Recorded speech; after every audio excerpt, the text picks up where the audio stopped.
আসসালামু আলাইকুম। আমি আদিল আহমেদ একটি কথা নিয়ে আলোচনা করতে চাই।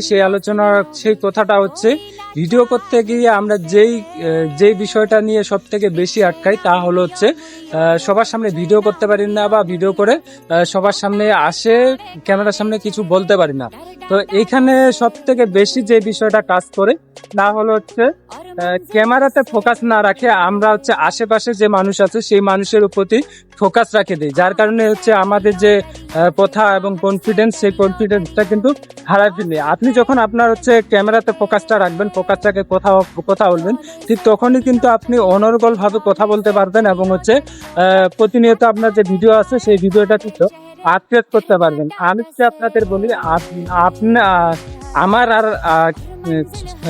আমি যদি আপনাদের একটা কথা বলি, সেটা হচ্ছে কথা হবে আপনার এবং হচ্ছে ক্যামেরার, এই দুইয়ের মাঝে হচ্ছে কথা হবে। আপনি আছেন এবং ক্যামেরা আছে, এই দুটাই হচ্ছে আপনাদের হচ্ছে সম্পৃক্ত। আশেপাশে যা আছে তার আশেপাশে তাকানোর কোনো দরকার নেই। যখনই আপনি আশেপাশে তাকাইতে যাবেন, ঠিক তখনই কিন্তু আপনার যে কনফিডেন্সটা আছে সেই কনফিডেন্সটা কিন্তু হারায় ফেলবেন। ইতিমধ্যে হচ্ছে আমি দুইটা ভিডিও করলাম, দুইটা ভিডিওতে আমি একটা জিনিস দেখলাম যে আমি যখন ক্যামেরাতে ঠিক রাখতেছি, ঠিক তখনই কিন্তু আমি অনর্গল ভাবে কথা বলতে পারতেছি। যখন আমি আশেপাশের লোকের দিকে তাকার চেষ্টা করব, ঠিক তখনই কিন্তু আমার কনফিডেন্সটা হারায় যাবে। তাই হচ্ছে ভিডিও করতে বের হলে অবশ্যই হচ্ছে আপনি ক্যামেরার দিক ফোকাস রাখবেন। ক্যামেরার দিক ফোকাস রাখলে আপনার যে কথা আছে সেই কথাগুলো শেয়ার করবেন। আশেপাশে মানুষের দিকে দেখে কোনো লাভ নাই ভাই, তারা দেখবে, দেখার জন্য তারা শুধু দেখবে, কিছু বলবে না।